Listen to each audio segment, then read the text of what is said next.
ಮಹಾಮಳೆ ಆರ್ಭಟಕ್ಕೆ ವಿಜಯಪುರದಲ್ಲಿ ಮಲಗಿದ್ದ ಒಂದೇ ಕುಟುಂಬದ 4 ಜೀವಂತ ಸಮಾಧಿಯಾಗಿದ್ದಾರೆ. ಇನ್ನೊಂದು ಕಡೆ ಗದಗದಲ್ಲಿ ಮನೆ ಮೇಲೆ ಮರ ಬಿದ್ದಿದ್ದು ಅದೃಷ್ಟವಶಾತ್ ಪ್ರಾಣಾಪಾಯದಿಂದ ಪಾರಾಗಿದ್ದಾರೆ. ಈ ಕುರಿತ ಒಂದು ರಿಪೋರ್ಟ್ ಇದೆ, ಬನ್ನಿ ನೋಡೋಣ. ಮರಣ ಮಳೆಗೆ ನಲುಗಿದ ಕರುನಾಡು, ಹತ್ತಾರು ಅವಾಂತರ. ಗದಗ ಜಿಲ್ಲೆ ಲಕ್ಷ್ಮೀಶ್ವರದಲ್ಲಿ ಕುಟುಂಬವೊಂದು ಅಪಾಯದ ಅಂಚಿನಿಂದ ಪಾರಾಗಿದೆ. ಮನೆಯಲ್ಲಿ ಕುಟುಂಬದವರು ಊಟ ಮಾಡುತ್ತಿದ್ದಾಗ ಮರ ಉರುಳಿ ಬಿದ್ದಿದ್ದು ದೊಡ್ಡ ಅನಾಹುತ ತಪ್ಪಿದೆ.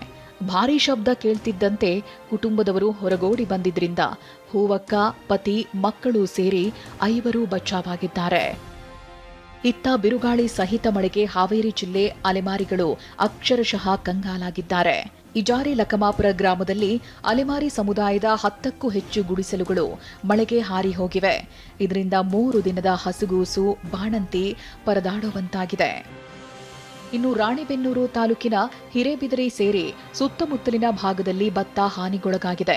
ಫಸಲು ಕಳೆದುಕೊಂಡು ರೈತರು ಕಂಗಾಲಾಗಿದ್ದಾರೆ.